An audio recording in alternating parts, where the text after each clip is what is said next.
e-book, certo? Ainda está disponível para compra. Quem quiser adquirir o seu e-book é só escanear aí o QR Code, tá bem? E 140 repertórios, cartilha da argumentação extra, que vai só até amanhã, tá? Depois de amanhã não tem mais a cartilha, ela sai e aí já era, perdeu a cartilha, só vai ter o e-book, que também vale bastante. Então tá aí, se vocês usarem o cupom FOCA20, vocês têm acesso a 20% de desconto, ok? E outra coisa, está errado, eu tenho que essa imagem. Ah tá, eu dupliquei 2 vezes, perdão. A qualidade tá tão ruim quanto a outra. Bom, a lista de espera, gente, para o intensivão, tá aberta, tá bem? A partir de segunda-feira eu vou começar a entrar em contato com o pessoal de lá. Acredito, estou estimando que o preço vai ficar em R$ 135 para o intensivão, mas serão 4 aulas durante o mês de julho, com 2 horas de duração, e teremos apenas 25 vagas para participar, certo? Quem tiver aí a oportunidade, puder também, fique à vontade para fazer a sua inscrição. Não sei se eu vou conseguir abrir bolsa de estudo só para o intensivão, ou pelo menos algum formato de parceria. Se eu conseguir, eu aviso vocês, mas eu acredito, pelo andar da carruagem, que dessa vez não vai dar. Eu vou tentar, certo? É só escanear o QR Code que vocês vão ser levados direto para o formulário do Google para poder preencher. E a partir de segunda-feira eu estou entrando em contato prioritariamente com quem está na lista de espera, certo? Agora sim, passadas essas imagens que estão muito feias, vamos à aula de texto e interpretação de texto. Professora, não é a mesma coisa? Vamos lá, vou usar as analogias que eu tenho aqui na minha frente. Não tenho analogia na minha frente. Tá, tenho sim. Não, não tenho não. Eu pensei que eu ia fazer, mas não ia dar certo. Deixa eu ver lá. Bom, gente, o texto é a coisa, a interpretação do texto é a ação que vai ser feita sobre aquela coisa, certo? Eu ia fazer uma analogia, gente, com a nota de R$ 5 que eu tenho aqui, mas eu fiquei pensando, não veio nenhuma analogia na minha cabeça, então deixa quieto. Muito bem, eu falei que eu tava com energia de um Teletubby que tomou umas 20 canecas de café, então paciência.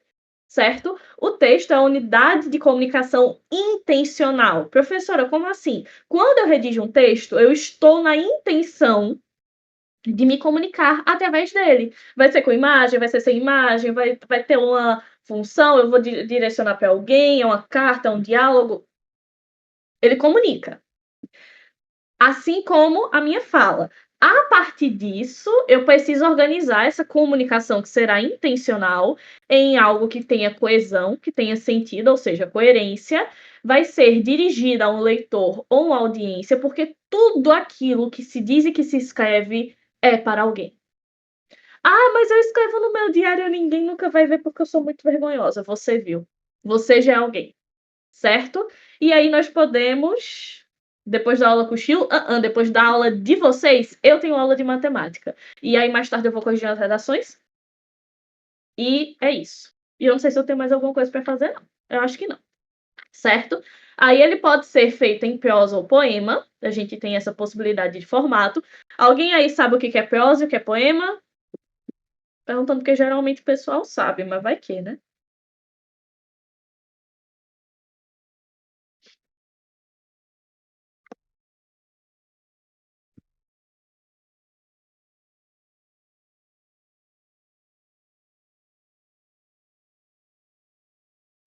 Gente, qual que é a máxima da prosa e do poema? Vamos relembrar aqui.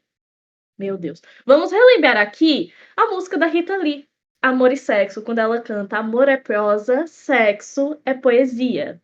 Gramaticalmente falando, para a interpretação de texto, correto seria ela dizer amor é prosa, sexo é poema, mas tira a musicalidade. Então a gente dá essa licença poética para a Rita Lee. Porque é Rita Lee, né? A prosa, gente, é a ideia do parágrafo? Sim, só que não é só o parágrafo, é o texto feito no formato de parágrafos. O poema é versificado. Então, quando ela fala que amor é prosa, é nesse sentido. Amor é complexo, é detalhado, é cheio de riquezas em descrições, nuances. O sexo não. O sexo é rápido, é eufórico, é apaixonado, é apaixonante, é bom, pode durar muito, pode durar muito pouco. é muito relativa. E quando ela traz esse negócio de poesia, é nesse sentido. Muito embora textos em prosa possam ser poéticos. Por quê? Há uma diferença entre poema e poesia. Poesia é o artístico, é o emocional. Poema é a estrutura, tá bem? Então, para quem confundir os dois, poema e poesia, está esclarecido. Espero que não confundam mais. Quando a gente fala, então, de interpretação, é o ato do leitor, nós aqui, extrairmos sentido daquele texto, ou seja, da prosa, da poesia, tanto faz, a gente tem que tirar o sentido dali. Incluindo inferências e conclusões implícitas, mas cuidado com pressupostos e subentendidos, certo? A gente vai chegar lá. Eu vou falar um pouquinho deles para vocês na aula de hoje. E ainda tem a questão da compreensão. A compreensão é decodificar o conteúdo explícito, já a interpretação envolve ler nas entrelinhas e conectar as ideias. Se eu chego aqui para vocês e recito. Derrubei tudo. Parabéns, Clarice.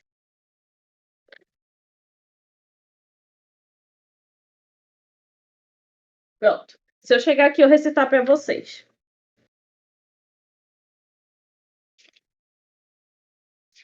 Esse aqui é legal. Não faças de ti um sonho a realizar. Não faças de ti um sonho a realizar. É isso. Peraí, deixa eu ver se é isso mesmo. Não tô conseguindo passar a página, socorro. Pronto. Esse aqui é bom porque eu acho que vocês também estão precisando ouvir. Não faças de ti um sonho a realizar. Na hora que o livro quiser, deixa eu passar a página. Foi. Vai, sem caminho marcado. Tu és o de todos os caminhos. Ser apenas uma presença. Invisível presença silenciosa. Todas as coisas esperam a luz, sem dizerem que a esperam. Sem saberem que existe. Todas as coisas esperarão por ti, sem te falarem, sem lhe falares.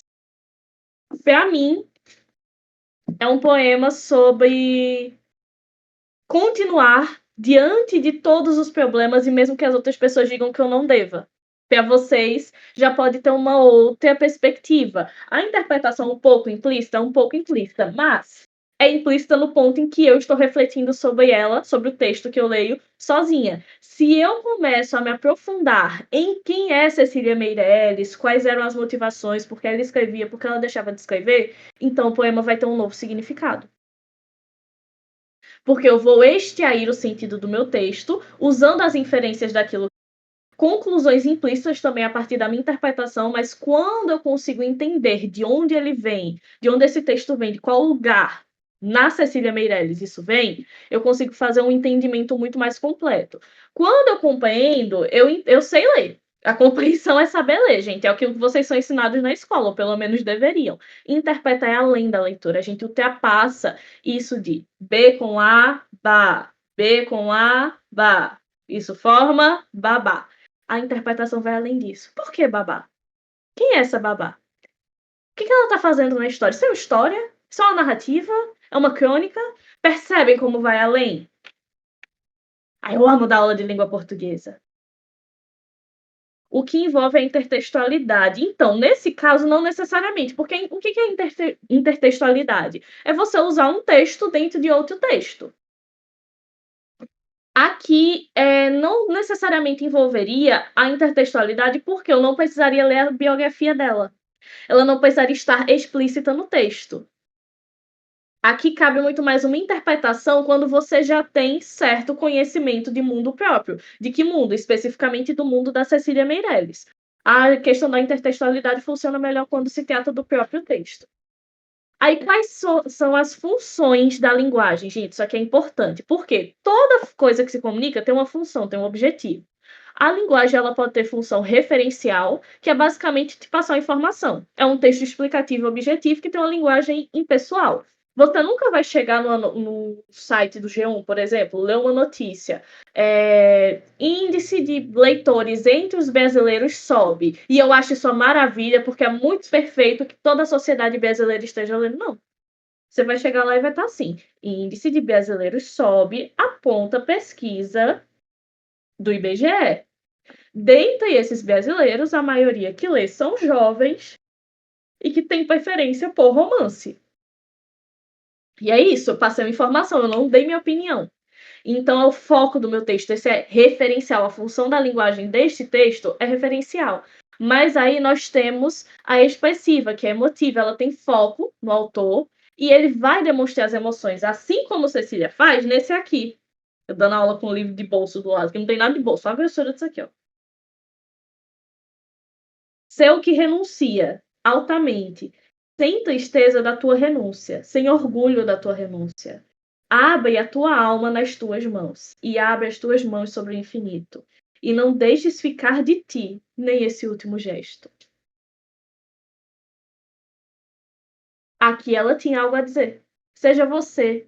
E não tenha orgulho de ser você, mas também não tenha vergonha. Seja pura e simplesmente você. Dentro dos seus sonhos, das suas ambições, dos seus medos, abrace aquilo que te faz você. Não tem nada de bolsa aqui, gente. Isso é o primeiro volume da poesia completa da Cecília Meirelles. Eu amo esse livro. E aí a gente tem a conotativa, a função da linguagem conotativa, que é apelativa, nesse caso em específico, porque ela vai ter um foco em você. Vai passar um pedido, uma ordem, uma publicidade, tá? Aqui, ó, vocês pode aparecer na prova de vocês, quem for fazer vestibular, tanto assim quanto apelativa, tá? Nesse caso, geralmente a gente tem o uso de imperativos, de verbos no imperativo, apelos. Sabe vocês que são mais novos não vão lembrar, mas uns anos atrás, quando a publicidade infantil ainda era banda voa, a gente faz o que quiser, tinha uma propaganda da Garoto que era uma menina com um relógio assim, balançando na frente da televisão, dizendo: compre batom, você vai comprar batom para os seus filhos.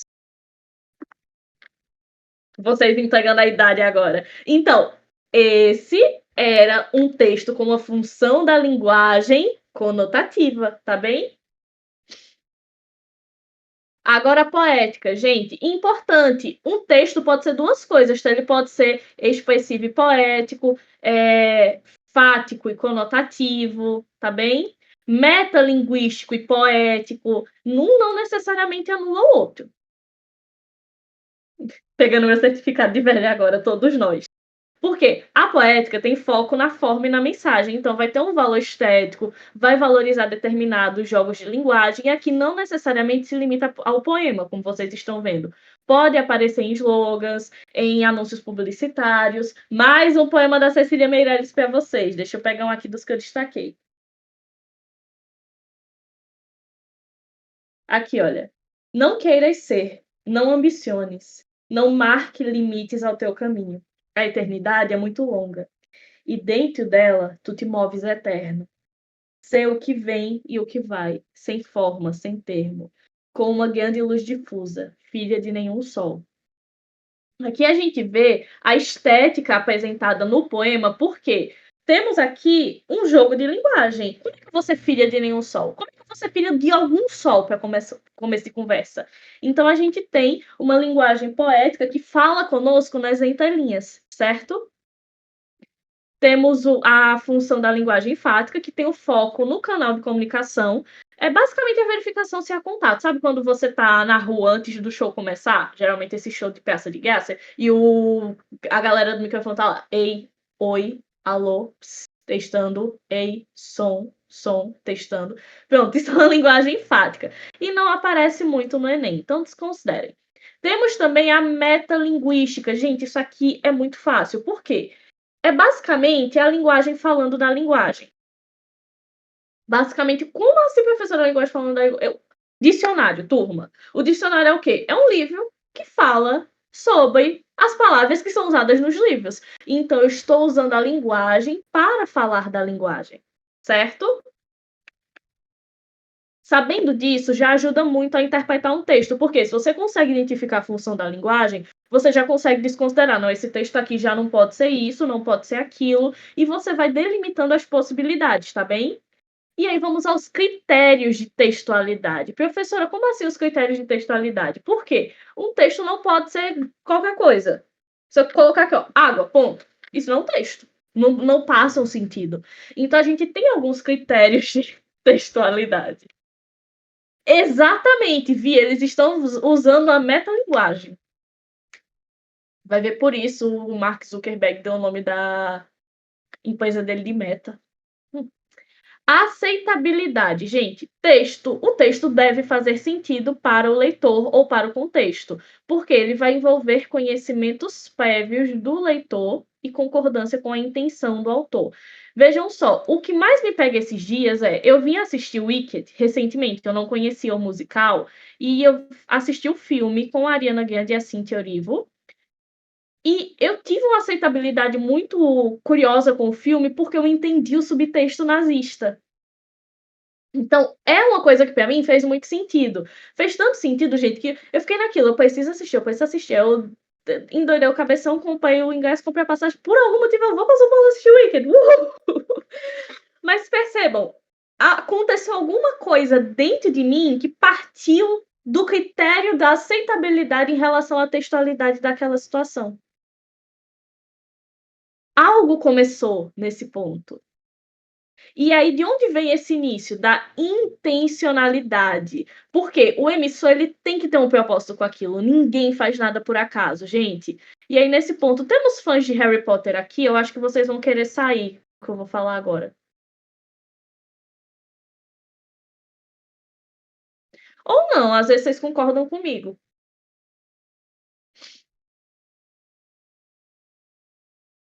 Vejam só, meus amores, eu gosto também de Harry Potter, eu já falei isso pra vocês. E quando eu era mais nova, eu gostava ainda mais. Hoje eu admiro a distância. Só que não existe isso, essa conversa fiada que tentam vender para vocês na internet, que dá para separar obra de autor. Porque tudo o que eu faço é parte de quem eu sou. Eu sou aquilo que eu faço. Eu não daria aula para vocês da forma como eu dou se isso não fizesse parte de mim. E, professora, mas aí a escrita é diferente. Não vale. Não tem isso, gente. Isso vale para tudo. Tudo. Se você é uma pessoa que tem, sei lá, preconceito contra casais LGBT, e chega um casal LGBT com uma criança no teu consultório para você atender, você é pediatra, você vai reproduzir preconceito ali. E vai provavelmente expor essas pessoas numa situação de desconforto. Não há separar da obra. Certo? Então, em tudo que o emissor é, o seu texto vai ser também. Não é à toa que isso é uma coisa bem curiosa, porque eu tenho contato, eu acho muito chique dizer isso, com alguns estudantes, inclusive com a coordenadora do curso de Literatura Fantástica da Universidade de Glasgow, da Escócia, que é referência mundial no estudo de literatura. Ela é a especialista em Tolkien. A mulher é literalmente especialista em Tolkien. Lembrei de um fato legal. Sabem a criadora do boneco do Yoda de Star Wars? Sabem? Bom, foi uma mulher que desenvolveu o boneco do Star Wars. Eu tive palestra com ela pela Universidade de Glasgow. Na época da pandemia, eles estavam fazendo esses eventos online. Aí eu tive a oportunidade de participar de um deles. É coisa de outro mundo, gente. E ali ele já desenvolve essa pesquisa. Alguns vieses de pesquisa sobre Harry Potter, por exemplo, que não foi a J.K. Rowling que escreveu, e eu concordo com isso, tá? Em outro momento a gente pode até conversar sobre isso. Segundo, que há estereótipos voltados a pessoas trans, a pessoas judias, dentro da obra de Harry Potter. Não, gente, eu só sou maluca, sendo bem sincera, porque eu vou até de me meter nessas coisas aí. Então, assim, não dá para você desvencilhar a realidade do texto da realidade do autor. Porque vejam só, isso é intencionalidade, o emissor vai colocar suas motivações propósitos dentro da sua obra, certo? Mesmo que isso seja nas entrelinhas. Na intencionalidade, a intenção é que você tenha um discurso coerente, mas perpetuado pelos seus motivos e propósitos. Sim, sim, exatamente. É cheio de estereótipos, pessoal. E aí vamos à questão da informatividade. Gente, a informatividade é o equilíbrio entre informação conhecida e novidade. Você não pode chegar lá e falar o que você quiser e também não pode só replicar aquilo que as outras pessoas estavam dizendo. Vi, a Xoxeng é só porque colocar Xing Ling ia ficar muito na cara, então eles botaram Xoxeng. O Dobby, todos eles, pessoal, todos os personagens de Harry Potter têm esse estigma. Enfim, olha, texto, nem só com repetição, que é a questão da não novidade, e nem só com termos novos. Isso aqui acontece na redação de vocês. Quando vocês só usam o repertório e não desenvolvem as ideias, Kathleen, presta atenção nessa parte. Sim, já é um puxão de orelha por causa da sua redação. Você não vai contribuir com ideias novas e vai se prender a algo que aquilo que alguém já disse antes. Então, se é algo que alguém já disse antes, era melhor ter lido a obra original. É o puxão de orelha do bem, calma. Vocês têm que encontrar uma forma de tanto equilibrar isso na escrita da redação, quanto de conseguir identificar isso no texto. E aí, eita, já é 2h40 e a gente ainda está no slide 6. Bom, paciência. Temos a questão da situacionalidade, a adequação ao contexto de produção, que é o lugar, a época, as circunstâncias, porque isso vai influenciar o significado. Fora do contexto, esse texto pode perder a coerência. Então, vejam só. O que eu vou usar aqui de exemplo para vocês? Cadê as fãs de Orgulho e Preconceito? Ou os fãs, né? Eu não posso fazer distinção de gênero aqui. A galera aficionada em Jane Austen. Gosto. Não gosto é muito forte. Eu li e acho interessante, é bem escrito e tudo mais. Mas, se eu tirar da época da Jane Austen e jogar nos dias atuais, vai parecer um livro ultrapassado para os padrões da época. Porque é a questão da situacionalidade, entendem? Então, se eu não adequo aquilo que eu estou produzindo à situação em que eu me encontro, vai perder a coerência. Porque é aquela coisa, eu posso jogar nos dias de hoje porque a literatura é mais de a gente. Afinal de contas, Bridgerton não foi algo escrito em 1800 bolinha, foi escrito recentemente. Então, a gente tem essa liberdade atualmente, mas é necessário sempre observar contextos. Por isso, inclusive, que é um dos motivos da gente estudar literatura no Brasil por escola literária. Eu detesto. Detesto ter que dar aula por escola literária. Eu acho horrível isso. Certo?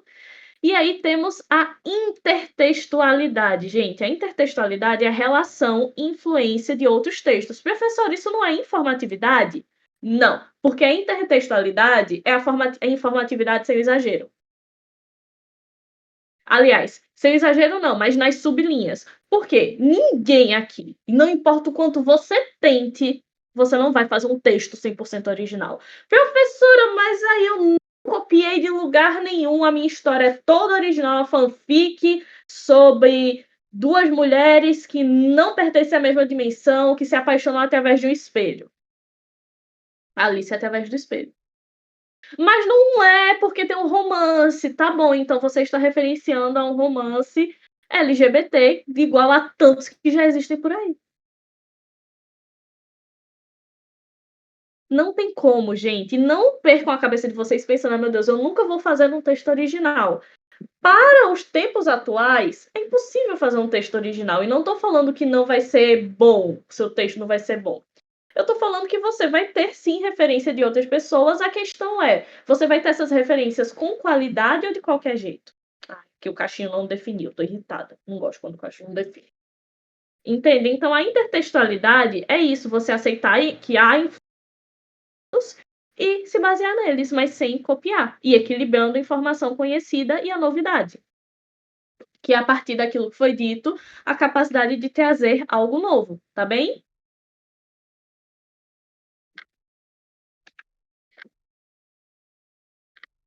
Vamos aqui esclarecer algumas coisas sobre compreensão e interpretação. Gente, compreender é você entender o que está explícito no texto.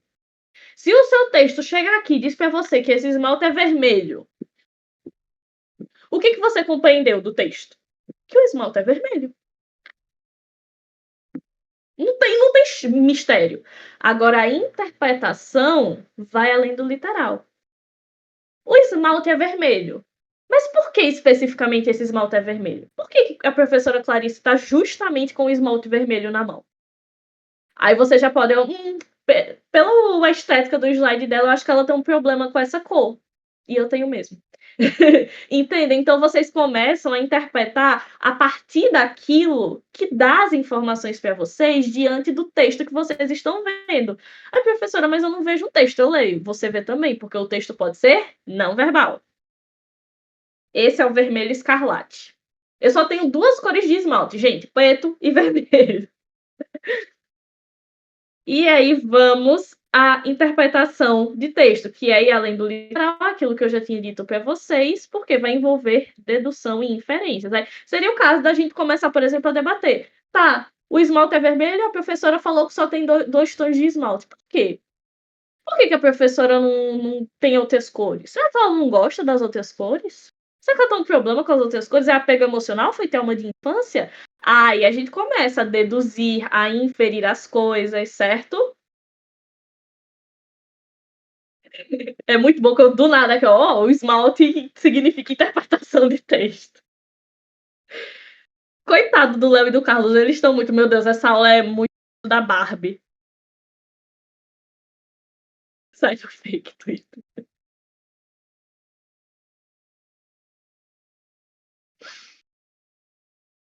Com certeza. O tema do Enem vai ser caminhos para segmentar a sociedade a partir das cores de esmalte, organizando pelos nomes. Pode anotar aí. Novembro. Eu aposto que vocês quiserem. No Enem, gente, quase sempre interpretar vai significar ler atentamente e inferir a partir daquele texto, certo? O Enem ele usa a ideia de interpretar no seu sentido mais puro, tá bem? A gente não pode esperar que, vou compreender, eu vou ler isso aqui e o texto vai perguntar, na questão. Qual é o nome do personagem de Machado de Assis na obra Dom Casmurro, cujos protagonistas são Capitu e Bentinho? Aí nas opções, Pernalonga, Patolino, Margarida, Bentinho. Não vai rolar, gente. Desce daí, desce o cavalinho da chuva. Tira o cavalinho da chuva que não vai rolar. Eles vão pedir uma interpretação muito mais aprofundada a respeito daquilo que está sendo apresentado. Daí a pouco sai no Twitter, aula de interpretação de texto da professora Clarice hoje, out of context. Alguém faça esse tweet porque eu não estou usando o Twitter, então... E bota um monte de foto de esmalte, porque... pra gente não perder o momento da piada. E aí, crianças, deixa eu apresentar a vocês os níveis de leitura. Tchau, revelação de leitura. Ê! Meus parabéns, o seu nível de leitura é bebê reborn. Não, brincadeira, gente. Por que eu tô falando aqui de níveis de leitura? Porque você, quando é alfabetizado, e nesse momento eu gostaria muito de ter minha irmã aqui do meu lado para falar sobre isso, porque eu não sou pedagoga, mas ela é especialista em alfabetização. Mas eu vou tentar. Gente, e também ela não tá falando comigo. Quando vocês são alfabetizados, vocês vão iniciar o nível de leitura elementar. Risquei. É a única que eu uso. Por quê? É nesse nível que vocês vão reconhecer o básico das palavras e as informações superficiais. É aquela aula do B com A, ba, B com A, ba, B com E, bé, B com E, bé, B. E aí a gente bota um acento na pronúncia de alguma forma. Certo? Vocês estão reconhecendo o básico. Aqui, boa parte dos brasileiros consegue fazer. E só fica nessa, porque na leitura inspecional, muitos não praticam, tá? No caso da leitura inspecional, é a leitura rápida, a gente chama de skimming, porque você vai obter a visão geral, ou vai localizar uma informação específica, que é basicamente a leitura dinâmica, para quem lê livro, ou uma das técnicas que vocês usam para responder as questões mais rápido. E tudo bem, não está errado, o problema é parar nela, certo? A leitura inspecional não é suficiente para você se dizer um leitor, tá? Não que necessariamente haja um título, né? Até porque uma criança cuja mãe lê para ela já é leitora, tá? Então aqui a gente tem esse nível, que é a leitura inspecional, e aí vem para a leitura analítica, que é um problema, porque a maioria da população brasileira está parada aqui. Isso aqui é um nível de leitura mais aprofundado. A leitura analítica começa com a leitura detalhada e completa, com alta concentração. E o objetivo principal é compreender de fato o texto. Isso aqui, gente, já cai por terra para a galera que consome TikTok e Reels o dia todo. Dificilmente uma pessoa versada em TikTok, Reels, vai conseguir desenvolver uma leitura analítica. De pensar, poxa, mas será que é só isso aqui? Será que não tem nada além? Não tem nenhuma mensagem, nenhum subtexto para eu poder entender? Que geralmente não é o caso. A galera que faz a leitura por querer já tem esse nível de leitura analítica. E aí me leva a falar da leitura sinóptica, que é o nível mais avançado, quando você compara múltiplos textos sobre o mesmo tema, identificando semelhanças e diferenças. Isso aqui é só com muita prática. Por quê? Vamos lá, deixa eu ver se eu dou um exemplo aqui para vocês. Deixa eu ver.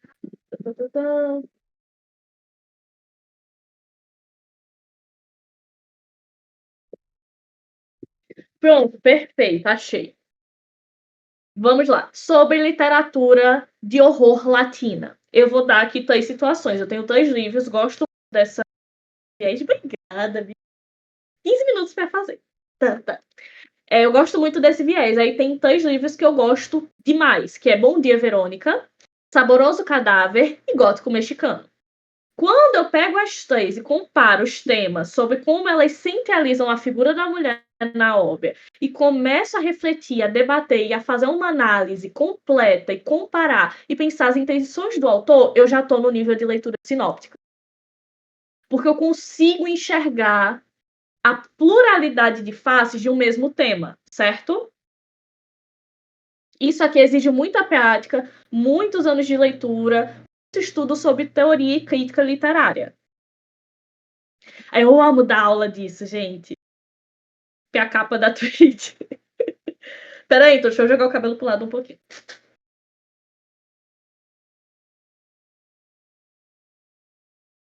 Na teologia na Bíblia, utilizamos esse termo sinóptico, que é quando os livros do Novo Testamento apresentam o mesmo episódio. Sim, porque eles estão a ideia da sinóptica é justamente isso, a gente trazer a mesma faces similares de uma mesma coisa. Por exemplo, vou usar aqui outra situação. Esse vidrinho de Nelsoro é de plástico, mas presumam que é um vídeo. Ele é sinóptico, geometricamente falando. Por quê? A gente pode comparar a parte da frente com a de trás e entender que elas são iguais, mas tem uma coisa aqui diferente. Por que essa coisa é diferente? O que varia nisso aqui? Mas tem um fundo de verdade, certo? Eu gosto muito, Mariana, na teologia, quando Santo Agostinho faz isso, quando ele traz essas interpretações a respeito, nesse formato sinóptico, da figura do Deus, Filho e Espírito Santo. É muito interessante. Vamos lá. E aí vamos às estratégias de leitura. Geralmente vocês usam essas duas, mas a primeira, que é o seguinte: ler rapidamente para captar a ideia principal do texto. E a estrutura, que é a leitura dos títulos, subtítulos e primeiras frases. Isso aqui é complicado, mas vocês fazem muito esse quando estão fazendo a leitura de uma carta, de um texto jornalístico, porque a gente já não tem mais paciência, então é tudo skinny. Mas não façam isso, certo? Não pare de fazer, Bibi, pare de fazer. E aí nós temos o scanning, gente. Esse aqui é mais útil para a hora de responder as questões. Tudo bem. Eu vou deixar passar, porque você vai procurar detalhes específicos e aqui cabe analisar primeiro a questão e depois ir para o texto. E aí você vai buscar por datas, por números, por nomes. Às vezes a chave para tu responder a tua questão tá na fonte. E eu digo isso, gente, pelo seguinte, eu vou pegar agora o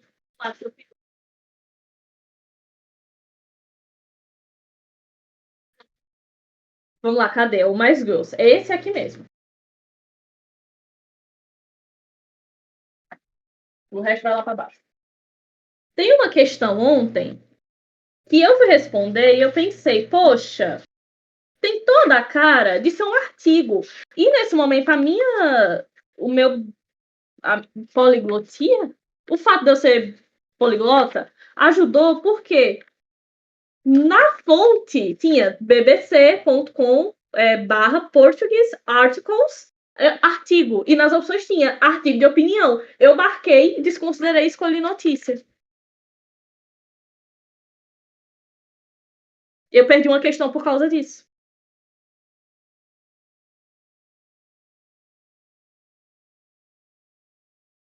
É porque eu fui, gente, analisando, e aí eu geralmente vou classificando em blocos.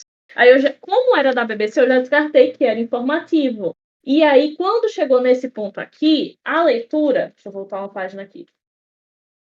Eu já tinha marcado ela por completa, mas ela não dava a entender explicitamente uma opinião. E aí eu comecei a analisar e a cortar e fazer comentários do jeito que eu faço quando eu preciso responder essas questões. No final das contas, a minha ideia inicial estava certa. A maioria das questões que eu perdi nesse simulado, eu perdi porque eu marquei uma alternativa, depois quando eu fui revisar eu mudei. O que me leva a falar, não façam isso. Certo? Aí a outra dica é fazer justamente isso que eu falei agora. Antes de você ir para o texto, olhe as referências, olhe o autor, de onde vem, se tem título, tenta entender o contexto, veja se você já tem algum conhecimento prévio sobre aquilo, destaca as palavras ou frases do texto que possam ser, aliás, do enunciado, que possam estar correlacionadas especificamente ou explicitamente com aquilo que o texto diz, certo? E se tiver gráficos e imagens, avalie antes da leitura do texto, porque aí já te dá uma noção maior do que procurar lá dentro, ok? Gente, por que a Maia não tá aqui? Ela tá perdendo a aula de interpretação. Eu falei pra ninguém perder essa aula, que era importante. Ai, paciência. Vamos à questão da intertextualidade e vozes discursivas. Professora, mas aí não é a mesma coisa? Não, não é a mesma coisa não, lindas. Vamos lá. Gente, a voz discursiva e a polifonia são os múltiplos discursos ou falas dentro do texto. Por exemplo, o narrador, no texto narrativo, pode citar outra pessoa e pode usar advérbios. Eu não sei porque que está provérbio aqui. Porque ele vai destacar a presença de diferentes vozes, tá bem? Quando eu trago, por exemplo, a fala de alguém num texto narrativo, não é o narrador que está falando. Eu estou usando uma voz discursiva para poder inserir uma fala ali. Agora, a intertextualidade é quando eu trago uma referência explícita ou implícita ao outro texto, mas eu não deixo uma outra pessoa falar. Eu estou falando, mas é com base em referência a uma citação, que pode ser direta, uma paráfrase, que geralmente é o que vocês fazem em relação à citação indireta. Parafraseando aquilo que o autor X ou Y falou, quando vocês tentam explicar a teoria da educação bancária de Paulo Freire quando a redação é sobre educação. E aí você não vai copiar e colar especificamente o que Paulo Freire diz, você explica de outra forma com as suas palavras, simplificando. Isso é parafrasear. Alusão também é uma coisa que vocês fazem bastante, em alusão ao filme, alusão à série, alusão ao livro. É uma intertextualidade. Paródia, epígrafe, certo? Tudo isso constitui o todo do texto, mas não fala dentro do texto, porque quem está falando é você. Por exemplo, usando uma ideia do provérbio mesmo, se eu cito num texto jornalístico um provérbio ou uma paródia, eu estou fazendo uso da intertextualidade e, nesse ponto, se é um provérbio, eu estou dando espaço. Era provérbio mesmo, tá, gente? A uma voz discursiva externa dentro daquilo que eu estou falando, ok?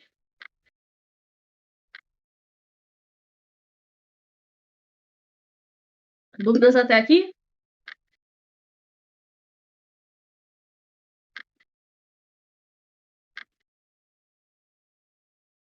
Citação direta entra como intertextualidade.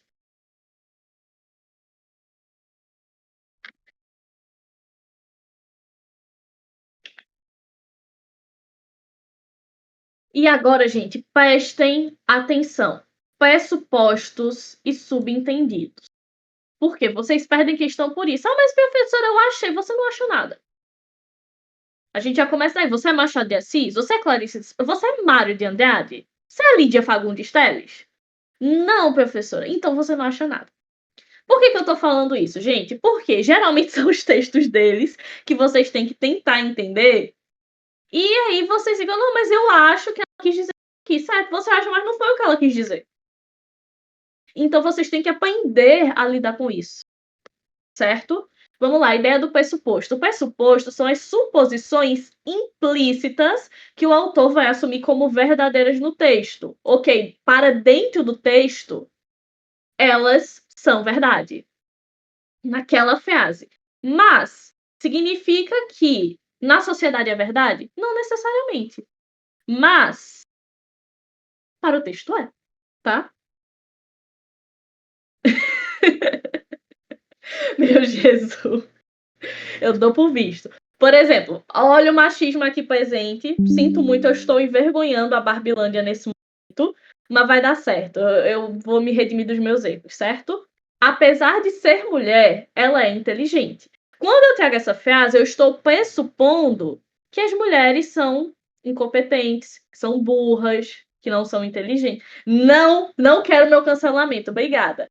É verdade? Não, eu sou a prova viva disso, dá licença. Mas, dentro da frase, dependendo do contexto, se eu estou colocando isso como a fala de uma pessoa, de um homem machista, faz sentido. Eu claramente imagino o Gaston da Bela e a Fera falando isso aqui publicamente lá no meio da praça. Apesar da Bela ser mulher, tem que ela é inteligente, sabe? Perdão por ser homem, claro. Não perdoo. Quero um pix de R$ 1.000 na minha conta, por favor, obrigada. Subentendido, gente. Os subentendidos são as ideias implícitas, não marcadas linguisticamente, que o leitor deduz pelo contexto ou pelo conhecimento geral. Por exemplo, se eu chegar aqui para vocês falar, vocês já pensaram não em fazer aí um curso de redação? Eu já estou subentendendo, se é uma situação em que vocês me deram tempo para ler, que vocês escrevem mal. Brincadeira, certo? No exemplo aqui, olha, você já pensou em fazer aula de violão? Subentende que você toca mal. Gente, não tem uma coisa nessa vida que eu odeie mais do que subentendidos. Acontece direto comigo sobre gramática. Por que eu odeio subentendidos? Porque a língua portuguesa é um gigantesco subentendido. Gente, quando vocês assistiram Ainda Estou Aqui, que eu espero que tenham assistido, e a cena dos militares na casa da Eunice agoniou vocês? Deu um negócio, assim, de sentir mal mesmo? Porque aconteceu comigo. Por que aconteceu comigo? Eu identifiquei na hora. Porque você sabe que tá ali, você sabe que tá acontecendo, mas não há fala, não é explícito, é cheio de subentendidos. A população brasileira é imersa em subentendidos e é por isso que a gente não se levanta diante de questões importantes, porque a gente sabe o que acontece, sabe que tá errado e deixa lá. Sabe em briga de marido e mulher não se mete a colher? É intensificado para a população brasileira num nível que me dá agonia.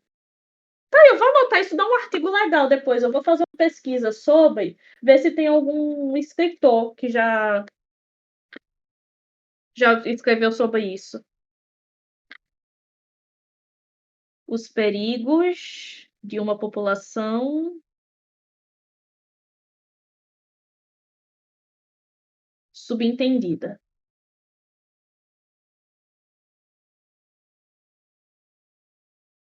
Uma análise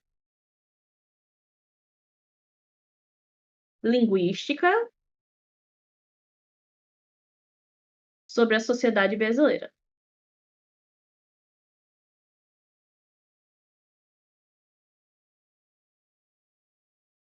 Isso aqui dava até um tema de TCC. Quem sabe? Vamos ver, né? Bora lá. Então, assim, evitem os subentendidos, tá? Linguagem verbal e não verbal. Outro conceito muito importante, pessoal, porque a linguagem verbal é o conteúdo expresso em palavras, é o texto falado, que é isso aqui, ó, que a gente está fazendo. A linguagem verbal é isso. A linguagem não verbal são as imagens, gráficos, símbolos, áudios, em alguns casos, em que o texto misto é interpretado a partir das imagens, cores, pessoas, gestos e seus significados em conjunto com o texto escrito. E eu faço isso o tempo todo aqui para vocês. Se eu pegar aqui, olha, o esmalte para dar um exemplo, a nota de R$ 5 para tentar dar um exemplo, o descongestionante nasal para tentar exemplo, é porque eu sei que vocês têm mais facilidade com a linguagem não verbal. Então eu vou usar isso para conseguir fazer com que vocês entendam a linguagem verbal, que eu também estou usando. Não tem moda, Mariana. Chega, vai assistir Cruella. Entenderam? Line, mas chegou a tempo. Fica aqui com a gente, depois você assiste o início. Estamos na metade da aula, literalmente. Você bem na metade da aula. Dá tempo ainda. Mas você perdeu a analogia do esmalte, que foi de longe a melhor. Depois você vê a tweet da Mariana. Certo? Pronto, aí vejam só. No Enem, o Enem e a BNCC, na verdade, né? Porque o Enem é feito com base na BNCC. Eles enfatizam a interpretação dos textos multimodais. Professor, o que é um texto multimodal? É um texto que tem linguagem não verbal e linguagem verbal, certo? Aí vão ser as propagandas, as charges, os infográficos, tudo isso porque junta as duas linguagens. Quando foi que eu fui cancelada, gente?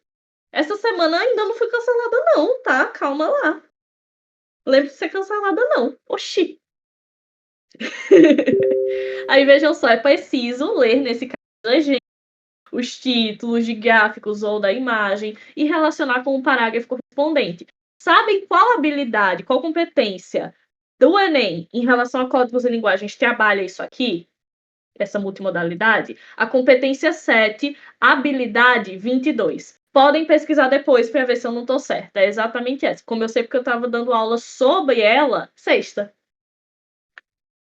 Ai, professora, onde é que você dá aula de códigos e linguagens para o Enem? No meu curso de redação, certo?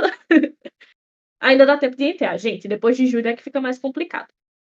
Paráfrase e reescrita. A gente já entendeu que paráfrase é o quê? Você citar, direto ou indiretamente, a ideia de terceiros dentro do seu texto. Reescrita, o que é, professora? Bom, a gente vai aprender agora. A paráfrase, gente, só lembrando, é reescrever parte do texto com outras palavras, mantendo o sentido original e referenciando aquilo que foi dito por outra pessoa, por terceiros. É comum em provas, as questões discursivas de vocês são questões para parafrasear, certo? Quando você faz uma questão discursiva, por exemplo, sobre o conto da Clarice Lispector, a galera aí da UERJ, e a questão te pede que fale sobre o conto Amor, você está parafraseando aquilo que Clarice disse para poder trazer um novo sentido à obra, tá? A reescrita é você reescrever ou recriar uma frase, um texto num formato diferente, quando você resume ou simplifica. Você pode fazer isso dentro da paráfrase, certo? E geralmente é usado para verificar a compreensão. Eu tenho um exemplo aqui no simulado que eu fiz, peraí. Segundo minha mana do coração, Claricinha. Bem isso. Cadê?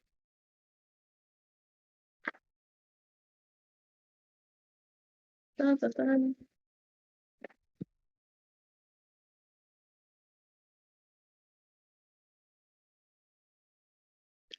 Pronto, gente. Quando eu reescrevo aqui um parágrafo sobre um texto que tem um título assim, em 2020, mais caro que o euro, pela primeira vez em 20 anos. E aí, ao lado do parágrafo, eu descrevo ele, trago as características que esse parágrafo tem, eu estou reescrevendo para ver se eu de fato entendi o que está ali. E é um recurso muito bom de ser usado na prova, quando você precisa fazer uma interpretação bem explícita daquilo que se pede, tá bem? Figuras de linguagem, vamos lá. Agora aqui o negócio que eu já dei aula sobre. Foi a primeira aula do intensivão de gramática, gente, ainda na falecida. Mas eu vou retomar aqui rapidinho para vocês. As figuras de linguagem são tudo aquilo que escapa do sentido literal, ou seja, literariamente nós sabemos que esse esmalte é vermelho. Mas eu posso dizer, esse esmalte é do tom das rosas que espreitaram o dedo da mãe da Branca de Neve dentro da obra dos irmãos Grimm. Eu estou usando uma metáfora com o conto de fadas para poder descrever que esse esmalte é vermelho como o tom de rosas. Gente, se eu disser para vocês que o Você Sabe Quem dos professores de redação é o INEP.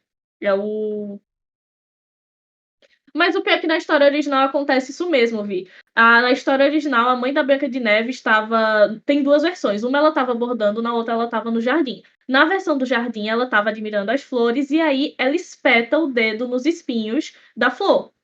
Nisso que ela espeta, uma gota de sangue cai no vestido dela e é quando ela fala: Eu gostaria que minha filha tivesse os cabelos pretos como ébano, a pele branca como a neve e os lábios vermelhos como esse tom de vermelho. É porque essa parte não tá na versão da Disney. Eu sei porque essa é a minha área de estudo. Eu gosto muito de literatura infanto-juvenil dos clássicos, então eu conheço muito das histórias originais, certo? E aí eu trago aqui essa figura de linguagem para poder fazer essa caracterização na versão do rato. Na versão original, a Rainha Má visita a Branca de Neve 3 vezes. Tenta matar ela 3 vezes. Eu lembro da segunda e da última. A segunda é com espartilho envenenado. A Foram 3. Eu sei que tem uma versão, inclusive, que ela faz uma outra tentativa de levar sapatos encantados para Branca de Neve. Só que por algum motivo a Branca de Neve não calça. E aí quem calça é ela. E ela é condenada a dançar até morrer. E ela fica lá dançando até morrer e os alunos vêm e a Branca de Neve também fica assistindo.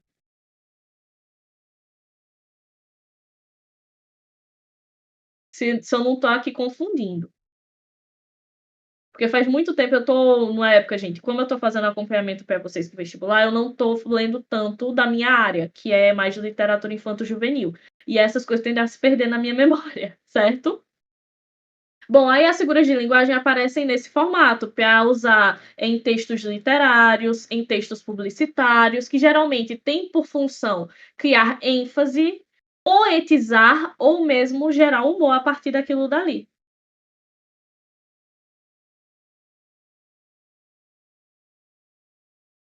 Eu acho que eu posso estar confundindo aqui as histórias e eu não lembro com clareza. Que inclusive na história da Cinderela tem aquela parte, né, que as irmãs cortam os dedos para poder o sapato caber.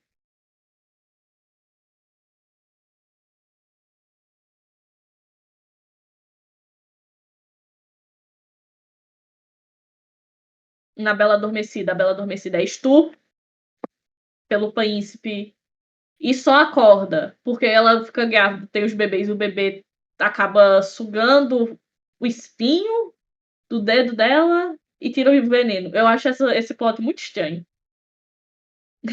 Mas é bem assim que acontece.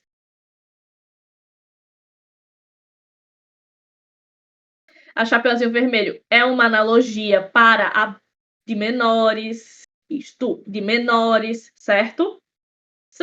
Tem um livro bem interessante sobre isso, gente, que é a psicanálise dos contos de fadas. Eu tenho uma versão toda eu adoro. É verdade, Nana. Então tem várias versões sobre isso e tem um estudo sobre como essas versões são a manifestação do bem e do mal, da ideia do bem e do mal, na visão da criança, porque ela ainda não consegue entender a área cinza, que é quando a gente entende que há bem no mal e há mal no bem. Aí a criança precisa externalizar isso dessa forma polarizada para ela começar a entender o mundo. Anos depois é que ela vem entender que tem mal no bem e bem no mal. Por isso que não é recomendado, inclusive, fato curioso para vocês, uma criança consumir mídias da Disney mais nova, que é de não enrolados. Enrolados e Princesa e o Sapo ainda acontece isso. Tem algum outro filme que vem antes de Frozen que faz essa área cinza, mas de Frozen pra frente já não é recomendado nas fases iniciais, porque a criança ainda não tem essa noção que tem área cinza. Então ela precisa ser introduzida a partir dos clássicos, certo? Ok, aí temos as outras figuras de linguagem, e esses recursos vão ser usados dentro do texto porque elas ampliam o significado e podem provocar uma reflexão além do literal. Se eu trago isso aqui para vocês, a questão do esmalte, automaticamente eu estou fazendo vocês relembrarem de alguma rosa que vocês já viram na vida. Então vocês estão indo além de simplesmente olhar para esse esmalte e dizer que é um esmalte. É a mesma coisa daquela obra francesa que tem o cachimbo e embaixo a frase. Isso não é o cachimbo, é a representação de um cachimbo. Mas a partir daquela imagem você é provocado reflexão ou de algum momento em que você viu um cachimbo ou um embate interno sobre, não, mas espera aí, é um cachimbo, certo?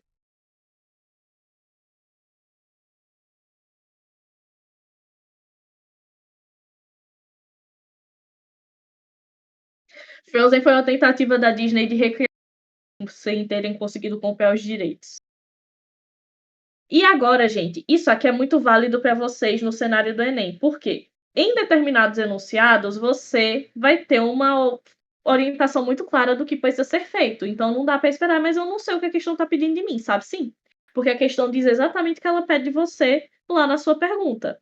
Vejam só, em enunciados que tem o verbo inferir, concluir, pressupor ou sugerir, você vai deduzir alguma coisa que não está explícita, não é dita diretamente no texto. Ou seja, quando eu digo infere-se ou conclui-se, a resposta vai ser extraída a partir de pistas que o texto vai me dar. Professor, e como eu vou identificar essas pistas? Tem várias formas. Você pode observar a frequência de determinado assunto dentro do texto. Se é um texto lá, vamos lá, Branca de Neve, vamos aqui no. E aí infere-se que a Branca de Neve acreditou na rainha por quê? Então, aqui, ó, minha figura central é a Branca de Neve. Eu tenho que observar as ações da Branca de Neve. Em torno dela, o que que gira? Gira o fato dela acreditar no amor, dela ser gentil, dela ser bondosa.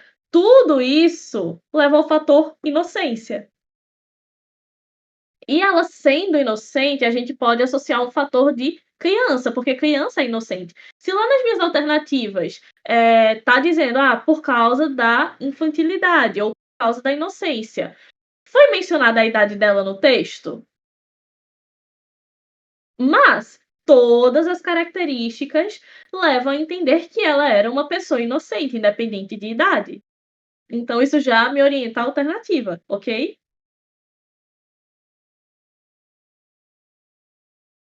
Agora, quando eu trago para vocês segundo o texto, eu só posso considerar aquilo que o texto afirma. Mas eu acho. Não, você não acha nada. Você acha o que o texto oferece. 14. 14 aninhos. E em cenários de negação e foques, presta atenção nisso aqui, gente. Não, incorreto, inverídico. Prestem atenção nas negativas, certo? Porque senão vocês vão perder questão por causa disso aqui, tá? Deixa eu ver aqui se ela chegou em casa.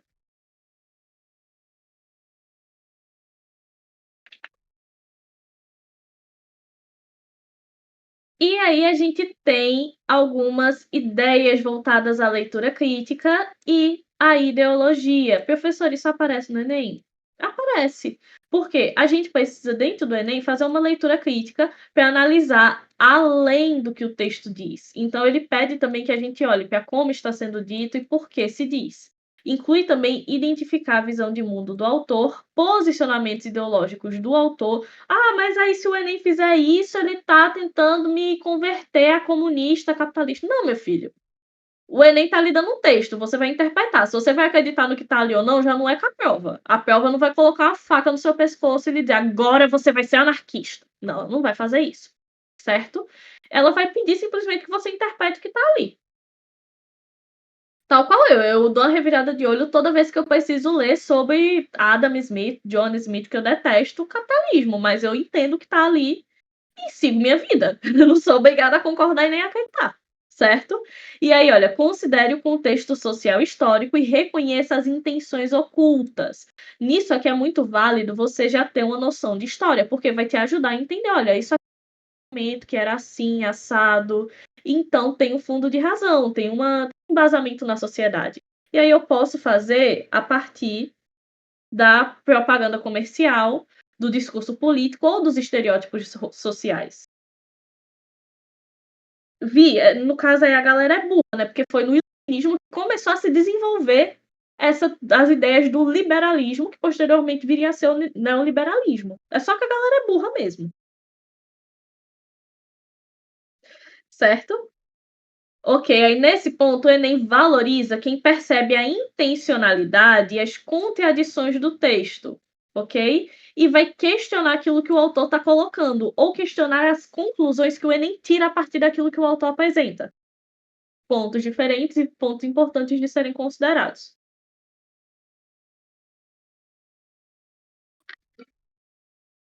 Dúvidas até aqui, crianças?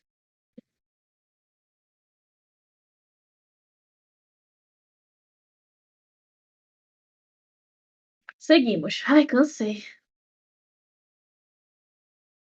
Coesão, gente, coesão e coerência são duas coisas diferentes. Vejam só, coesão é a ligação gramatical que faz sentido entre as partes do texto. Aí inclui pronomes, linguagem anafórica, as conjunções, a elipse, a repetição. Tudo isso vai garantir que as frases conversem entre si. Só que tem local, hora, situações para você fazer isso. Você não pode usar repetição no Enem, aliás, não deve. Pode, você pode, tudo. Se você quiser colocar o hino do Vasco na redação do Enem, você pode. Você é livre para fazer o que quiser, mas também é livre para lidar com as consequências dos seus atos, certo?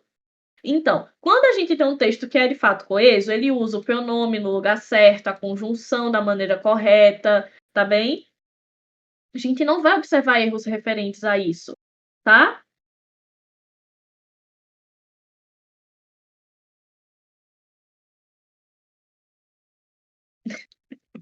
Não, no caso aqui foi ao time de futebol Vasco mesmo. Coitado, a única chance que eles têm de estar tá ganhando alguma coisa é porque o mundo tá acabando. Aí vocês pensam, a professora é hater do Vasco? Não, gente. Muito cara acha o time foda. Quase.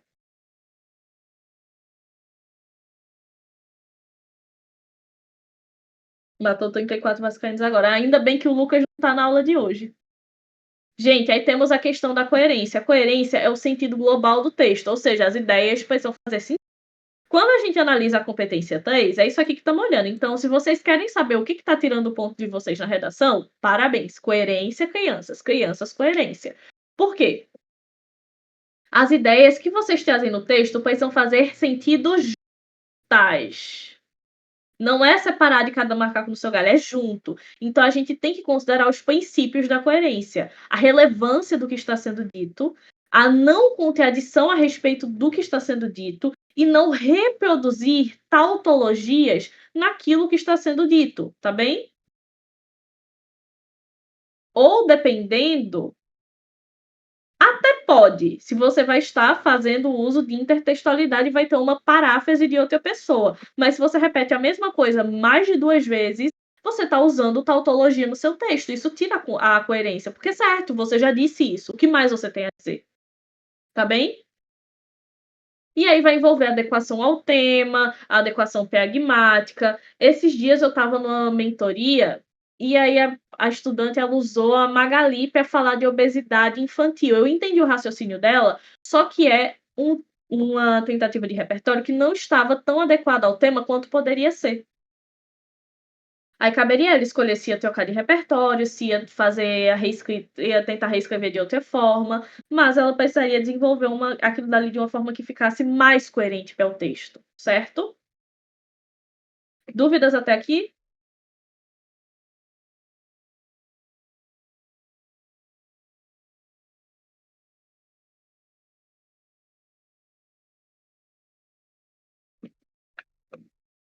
Seguimos. Gente, pragmática textual. Que danada é isso? Que raios é pragmática textual? Gente, a pragmática é o estudo da linguagem em uso. O significado da palavra vai depender do contexto que está sendo dito, vai considerar quem fala, para quem está falando e a fim de quê. Ou seja, para que está sendo dito. Vejam só, isso vai incluir a análise da deixis, que é basicamente o eu, você e o momento, o que está sendo dito, se é um pedido, se é uma pergunta, se é uma promessa, e se há ironia dentro daquilo que está sendo dito. Por exemplo, você me empresta o seu caderno? No contexto de sala de aula, é um pedido. Se você consegue interpretar a pragmática, isso vocês já fazem naturalmente. Você vai entender intenções não escritas. Se eu estou pedindo para você me emprestar o seu caderno, automaticamente subentende-se o quê? Eu não trouxe o meu. ou talvez eu tenha trazido, mas está incompleto. Vai depender do quê? Do contexto de sala de aula, certo?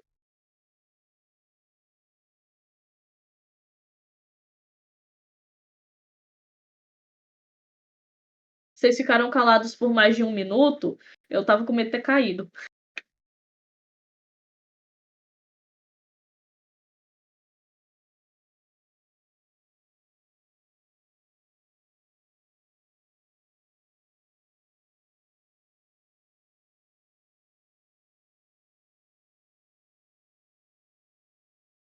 Não prometo nem nego nada. Não prometo nem nego nada. Não vou me comprometer aqui. Botar um alvo nas minhas costas, rapaz. Vamos lá, gente. A interpretação de gráficos e imagens. Professora, eu preciso mesmo. Ah, você quer passar no Enem? Quero. Precisa. Certo? Gráficos e tabelas. Para você conseguir fazer a interpretação completa de gráficos e tabelas, você precisa fazer a leitura do título, da legenda, as unidades, ou seja, aquelas partes que estão ali compondo o gráfico e os eixos. Ou seja, você vai identificar as tendências. Há uma tendência de aumentar, a seta vai para cima, ou diminui, a seta vai para baixo. A gente está comparando a um gráfico que tem ali, ó, barrinhas paralelas. Tudo isso vai nos dizer alguma coisa. E aí você vai relacionar isso com os dados numéricos que tem e com a narrativa textual apresentada, tá bem? Se tem imagens, você vai conseguir fazer a interpretação daquela imagem a partir dos elementos visuais. Tem cores, são símbolos. Eu consigo ver um rosto. Esse rosto tem expressão de personagem? Isso complementa o texto, ironiza, discorda daquilo que o texto apresenta. O que aquilo me diz? Certo? Aí é muito válido fazer o treino da leitura dos gráficos, tá bem? Quem aqui é aluno da Thaís Formaggio? Tem que dar exemplo para ela, tá? Dar exemplo para a mãe.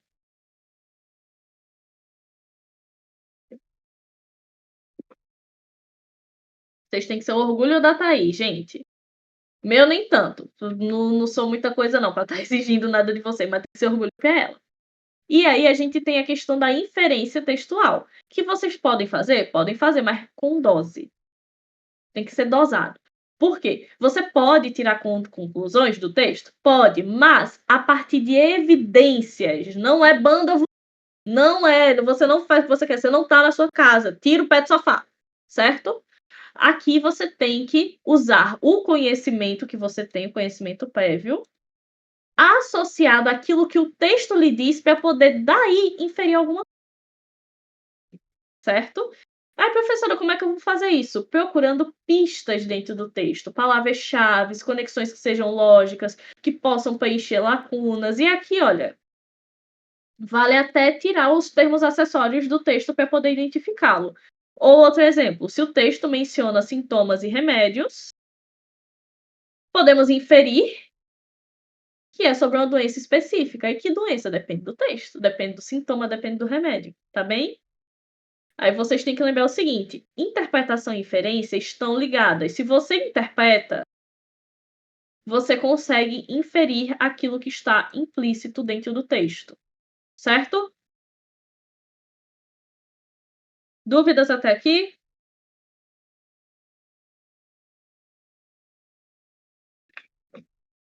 Seguimos.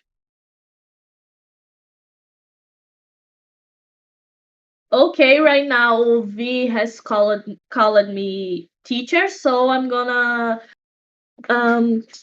teach this class with English. Okay, so right now we're gonna see about the reading of literary. Oh, I hate the pronunciation of some words in English.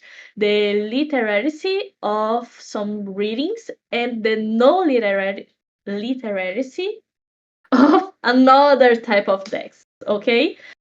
Chega, chega.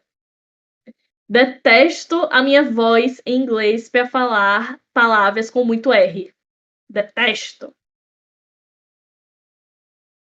Vamos voltar aqui para o português, que com a língua portuguesa e seus verbos eu me entendo. E também aqui ninguém é quintal de gringo, não. Chega. Está banido o inglês da minha aula. A partir de agora, nem no chat está autorizado o inglês.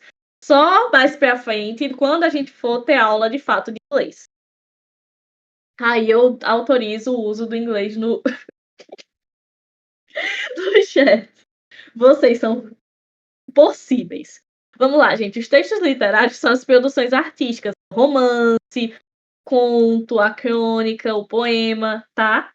E nesse momento vai predominar o quê? Figuras de linguagem, subjetividade, em alguns casos inclui também o foco estético.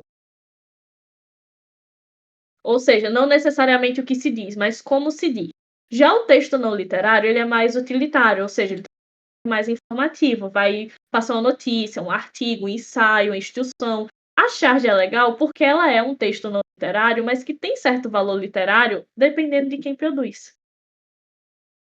Tá bem? Então, nesse ponto, a linguagem vai ser mais denotativa, vai ser objetiva e também direta. Laerte, Laerte, Laerte, exatamente. Por exemplo, o conto, a poesia é um gênero literário. Já a reportagem, o ensaio, não é um gênero literário. Ok? Dúvidas até aqui?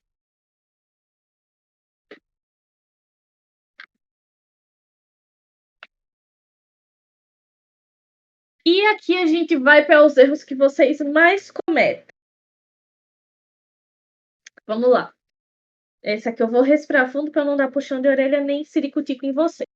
Gente, quando vocês generalizam de um indivíduo, vocês não estão fazendo um grande mousse, tá? Vocês estão prejudicando o entendimento do texto de vocês, certo? Por quê? Você se apega ali, olha, naquela parte específica do texto. Eu falando, eu vou com calma para não me estressar. Eu 2 segundos depois, estressada. Se você se apega com parte específica do texto, vai ser que nem aquele pedaço de madeira que só salva a Rose no filme do Titanic. Só que você não é a Rose, você é o Jack. Certo? Então você vai morrer. Você precisa ir um pouco mais além. Vocês têm que olhar para a totalidade do texto, gente. Certo? Por exemplo, o texto diz muitas pessoas, as alternativas, todas as. Uma professora está dando pessoas aqui sem peste de Deus. Mas não é todas, são algumas. Muitas não quer dizer tudo. Muitas pessoas no server já estão na faculdade. Quer dizer que está todo mundo na faculdade? Vocês estão na faculdade? Então pronto. Eu espero que tenha me feito entender nessa. Sim, eu precisei ativar o gatilho em você para poder se fazer entender. E aí temos as relações indevidas. É quando, sabe a ideia do. Ah, que pena, Mariana. Depois você assiste o restante. A gente tá quase no final. A gente se vê na próxima aula, tá bem? Obrigada pela presença, meu anjo.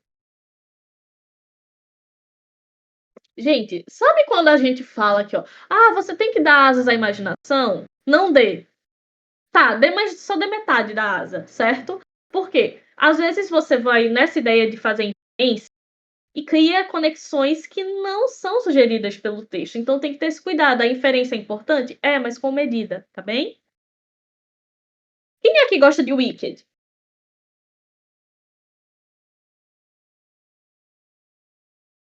Vocês viram a propaganda da Mira e da Fabi e da Alelo essa semana?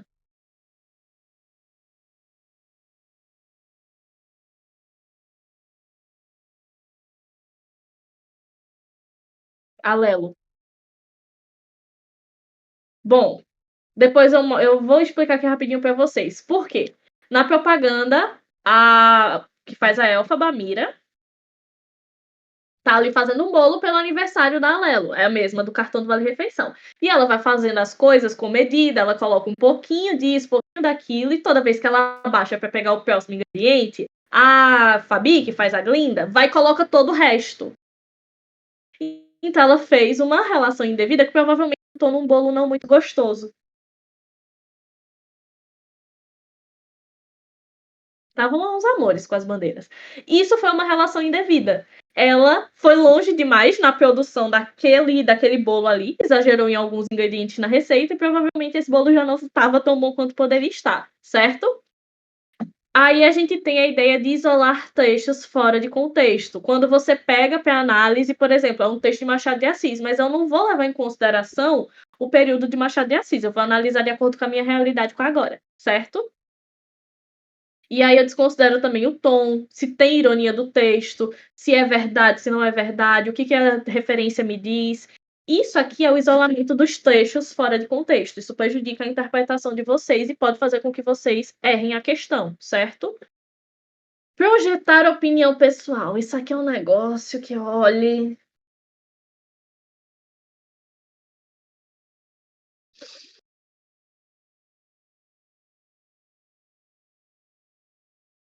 meus amores, vejam só.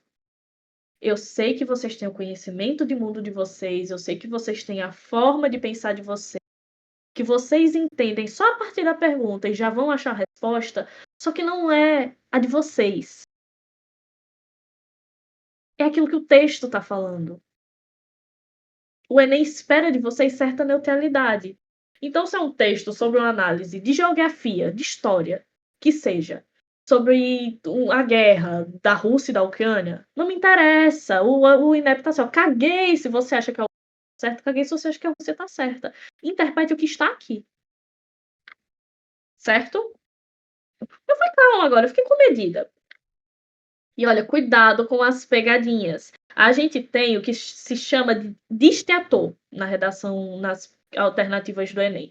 Ou seja, o que é o distrator? Aquela alternativa parece certa. É aquela coisa. Vejo fumaça, sinto cheiro de fumaça, o ar tem fumaça. Eu fui olhar, ó, é gelo seco. Então, ó, cuidado com as pegadinhas, gente, porque elas podem te distrair daquilo que é de fato a verdade. Exatamente, essa tá certa, só que tem uma mais certa ainda. Será que não seria essa mais certa ainda? Cuidado com os distratores, tá? Dúvidas até aqui?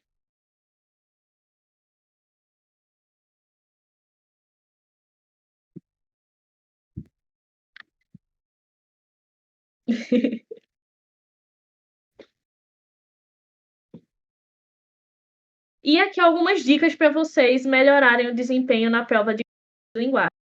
Não, essa aqui, ó, leia o texto todo primeiro não, tá? Perdão. O foco aqui é... Deixa eu voltar, eu risquei uma parte importante. Perdão, a professora já estava com sono quando escreveu esse aqui, e estava meio bêbada. Não vou explicar o contexto. O ponto não é ler o texto todo, é você entender o conteúdo geral enquanto vê as questões, tá? Leu a questão, volta para o conteúdo. E aí você procura a partir dali, certo? Pior, foi mal, gente. Perdão, eu realmente estava um pouco alterada quando eu fiz esse slide, então eu tô admirada, na verdade, que essa seja a única gafe que eu cometi. Milagre. Siga as etapas de leitura. Molina é um dos especialistas de interpretação textual, gente. Então é aquilo que eu venho falando para vocês desde o começo da aula: identificar o texto, as partes, destacar do que se trata a pergunta, que no caso é a questão, verificar as palavras desconhecidas para ver se você consegue identificar ali a partir do contexto, consegue interpretá-las. A atenção não verbal, se tiver, que são as buscar a ideia principal, tá? Não é a frase isolada que está lá no meio do parágrafo final, é a ideia principal. Aquela frase é uma parte do que compõe o texto, tá? Síntese mental, que é justamente você fazer essa interpretação a partir da interligação e avaliar as alternativas. A partir das alternativas é que você vai conseguir ter uma percepção mais completa daquilo que o texto espera de você. Tá escrito errado aqui, mas prepare a paráfrase, tá? Perdão. Que é basicamente o seguinte: você vai tentar explicar nas suas próprias palavras a ideia do texto. Eu faço isso bastante quando eu vou escrever as alternativas no texto. Por exemplo, eu sintetizo em uma palavra só qual é a função daquele parágrafo e para que ele serve no texto que está sendo produzido. A partir disso é que eu vou estabelecer minha interpretação, tá bem? A partir disso, a gente tem as 4 alternativas, que são as paráfrases erradas, e tem uma que resume corretamente. Se você conseguiu explicar todo o seu texto a partir da preparação de uma paráfrase, você vai ter mais facilidade de achar a alternativa que está correta, certo? Usem o skimming e o scanning, mas só na situação da avaliação, tá? Faz uma leitura rápida para entender a estrutura e depois vocês vão procurando as palavras-chave da questão. E por fim, descarte as alternativas distorcidas, que é justamente fazer isso. Você prepara a paráfrase, identifica o foco central e a partir disso você vai achar as alternativas que não estão corretas e vai te deixar ainda mais perto da que está correta. Ok?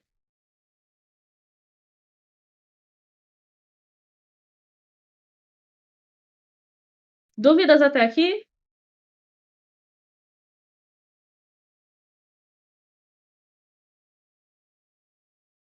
Muito bem, crianças, então encerramos a aula, finalizando uma aula do intensivão de gramática. Muito obrigada a todos que acompanharam até aqui, certo? Essa semana eu quero ver com vocês uma data para a gente fazer a segunda parte da aula de classes de palavras, que eu fiquei devendo.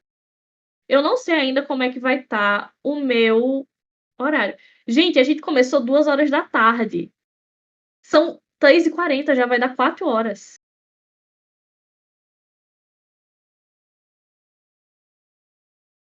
São quase 2 horas de aula.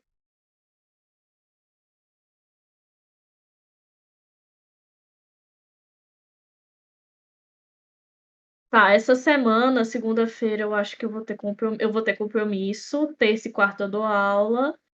Sexta-feira vai ser quinta ou sexta, gente. Eu vou ver direitinho, eu falo com vocês. Porque na quinta seria depois do treino. Geralmente eu chego do treino morta. E um adendo, tá? Sábado temos aula. Sábado tem aula. E aí vai ser a minha última aula antes do meu pequeno recesso, certo? Aí eu vou ficar uns dias sem aparecer, porque eu endoidei o cabeção. Decidi. Não, isso aqui é muito bom, gente. Eu vou contar isso aqui pra vocês antes de eu encerrar oficialmente a aula. Porque só ficaram os de verdade. Eu contei pra vocês, né, que eu comprei a passagem e o ingresso pra ir assistir o Wicked. Como não sei, fiz mais uma dívida, mas é a vida. E aí, ontem eu tava pensando, porque elas estenderam a sessão. Eu pensei, poxa, dá tempo de ir até São Paulo, assistir o Wicked, pegar um voo pro Rio de Janeiro, assistir a Fernanda Montenegro recitando Simone de Beauvoir e voltar para Recife. E nisso o quê? Eu já vou estar em João Pessoa no final de semana anterior. Então vai ser um evento. Um evento. Cometerei loucuras. Clarice não vai abandonando a gente. Gente, pelo amor de Deus, eu tô aqui. Literalmente, vocês me marcam no chat, eu apareço pra tirar. Inclusive, vocês já estão começando a abusar, tá? Desse recurso. Se eu pudesse, eu faria. Se eu pudesse, eu já teria viajado todas as capitais do Nordeste. Do Nordeste não, do país.